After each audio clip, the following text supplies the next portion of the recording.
Hello friends, welcome to my channel. આજે આપણે બનાવીશું અચાર મસાલો, કે તમે એને મેથીયા મસાલો પણ કહી શકો છો। તો જો તમે મારી ચેનલ પર નવા હો તો મારી ચેનલને સબસ્ક્રાઈબ કરજો, જેથી આવનારી નવી વિડીયોની નોટિફિકેશન તમને સૌથી પહેલાં મળી શકે। તો ચાલો આપણે રેસીપી સ્ટાર્ટ કરીએ।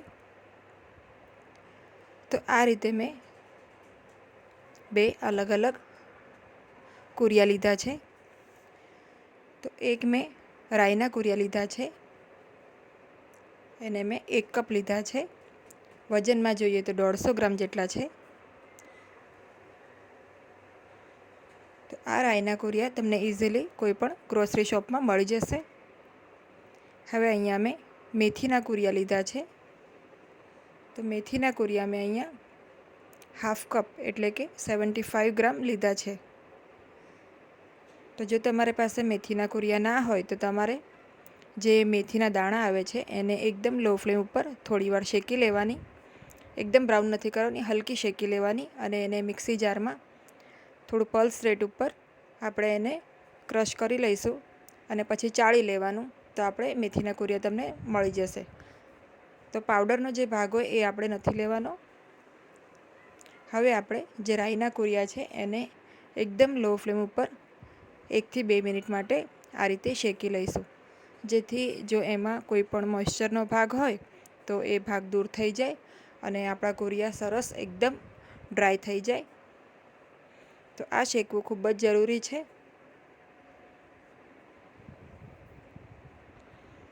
અને શેકતી વખતે આપણે ધ્યાન રાખવાનું કે જે કુરિયાનો રંગ છે એ ચેન્જ ના થવો જોઈએ।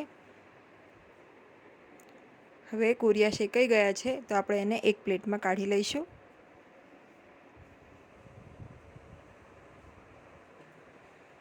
હવે આપણે આ જ પેનમાં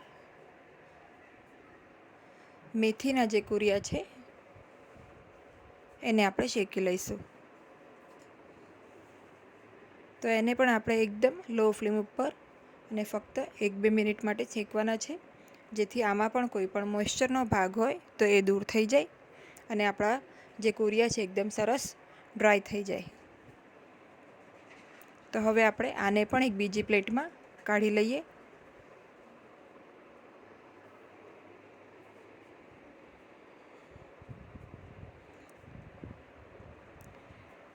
હવે આપણે એ જ પેનમાં 1/4 કપ જેટલું સોલ્ટ છે, તો આ સોલ્ટને પણ આપણે થોડી સેકન્ડ માટે આ રીતે શેકી લઈશું, જેથી આમાં પણ કોઈ પણ મોઇશ્ચરનો ભાગ હોય તો એ દૂર થઈ જાય। આ રીતે આપણે દરેક વસ્તુ શેકીને લઈશું તો આપણો જે અચાર મસાલો છે એ લાંબા સમય માટે સારો રહેશે અને એનાથી તમે જે પણ અથાણું બનાવો એ અથાણું પણ ખૂબ જ સારું રહે છે। એટલે આપણે આ પ્રોસેસ કરવી ખૂબ જ જરૂરી છે। હવે આપણે બંને કુરિયાને ઠંડા થવા દઈશું। હવે આપણે આ બંને કુરિયાને અલગ અલગ થોડી સેકન્ડ માટે પલ્સ મોડ ઉપર ક્રશ કરીને એક સાઈડ રાખીશું। હવે અહીંયા મેં 1/4 કપ જેટલું સિંગ તેલ લીધું છે। તો અથાણાનો મસાલો બનાવવા માટે હંમેશા બને એટલું સિંગ તેલનો ઉપયોગ કરવાનો। હવે આપણે આ તેલને સરખું ગરમ કરીશું। તેલ ગરમ થાય એટલે આપણે ગેસને બંધ કરી દેવાનું છે। હવે આપણે જે સેમી ક્રશ કરેલા રાઈના કુરિયા છે એને આ રીતે આપણે એક થાળીમાં પાથરી દઈશું।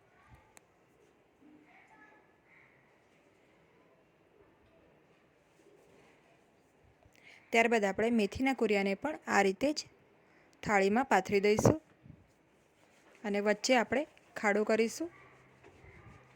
તો આ રીતે આપણે પહેલાં રાઈના કુરિયા, પછી મેથીના કુરિયા આ રીતે થાળીમાં પાથરી દેવાના, વચ્ચે થોડો ખાડો કરીને હવે આપણે આમાં વચ્ચે હિંગ નાખીશું। તો અથાણાના મસાલા માટે આપણે સ્ટ્રોંગ હિંગનો ઉપયોગ કરવાનો। તો 1 ચમચી જેટલી આપણે હિંગ નાખીશું। હવે આપણે હિંગ નાખ્યા બાદ જે આપણું શેકેલું મીઠું છે એને પણ આ રીતે થાળીમાં ફરતે નાખી દઈશું।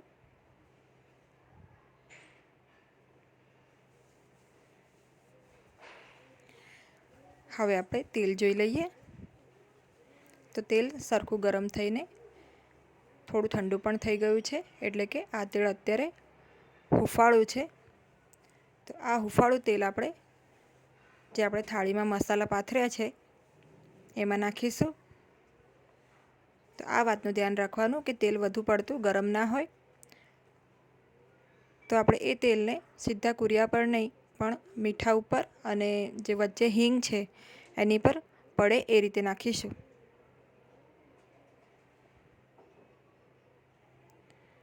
તો આ રીતે હુંફાળા તેલનો ઉપયોગ કરવાથી જે અચારનો મસાલો બને છે એ લાંબા સમય માટે સારો રહે છે અને જે કુરિયાનો રંગ છે એ પણ સરસ રહે છે. એટલે આપણે હંમેશા એ વાતનું ધ્યાન રાખવાનું કે એકદમ ગરમ તેલ આપણે મસાલામાં કોઈ પણ દિવસ મિક્સ નથી કરવાનું. હંમેશા હુંફાળા તેલનો જ ઉપયોગ કરવાનો છે.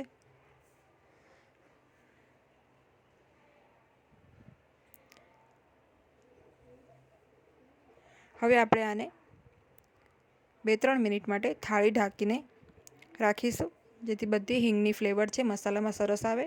ત્યારબાદ અહીંયા થાળી આપણે કાઢી લઈશું અને સારી રીતે આને મિક્સ કરી લઈશું.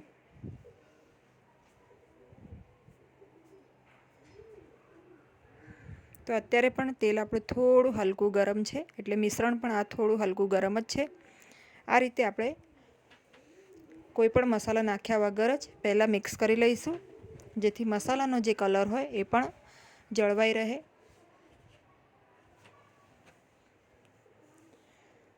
તો અહીંયા મેં આ રીતે મિક્સ કરી લીધું છે.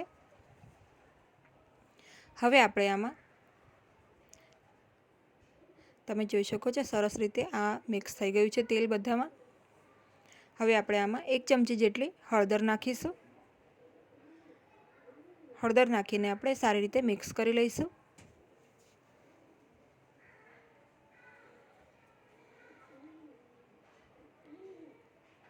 તો અત્યારે મેં અહીંયા હળદર મિક્સ કરી લીધી છે. ત્યારબાદ આપણે આને એકદમ સરસ ઠંડુ થવા દઈશું. લગભગ અડધાથી 1 કલાક માટે આપણે આને રાખી મૂકીશું, જેથી આ સરસ ઠંડુ થઈ જાય. ત્યારબાદ આપણે આમાં 1/4 કપ જેટલું લાલ મરચું પાવડર છે, જે રેગ્યુલર લાલ મરચું પાવડર આપણે યુઝ કરીએ છીએ એ નાખીશું. અને અચાર મસાલાનો કલર એકદમ સરસ લાલ ચટક આવે એની માટે આપણે કાશ્મીરી લાલ મરચાંનો ઉપયોગ કરીશું. તો કાશ્મીરી લાલ મરચું પાવડર છે અહીંયા મેં 3 ટેબલ સ્પૂન લીધું છે, એ નાખીશું. તો આનાથી અથાણાનો જે મસાલો છે એનો કલર પણ સરસ આવે છે અને આ મસાલાનો ઉપયોગ કરીને તમે જે પણ અથાણું બનાવશો એનો કલર પણ ખૂબ જ સરસ આવશે. તો હવે આપણે આ રીતે બધું મિક્સ કરી લઈશું. તમે ઈચ્છો તો હાથથી પણ આ મસાલો મિક્સ કરી શકો છો અત્યારે.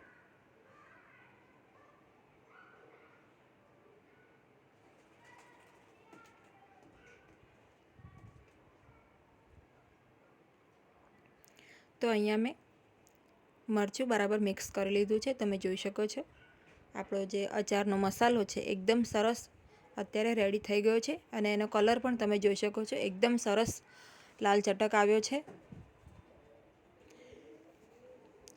હવે આપણે આ મસાલાને કઈ રીતે સાચવવું એ જોઈ લઈએ.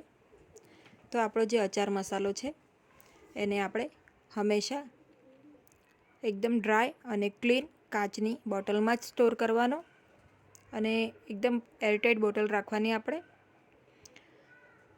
તો આ રીતે આપણે જે મસાલો સ્ટોર કરીશું એને આખું વર્ષ માટે આપણે સારું રાખી શકીએ છીએ.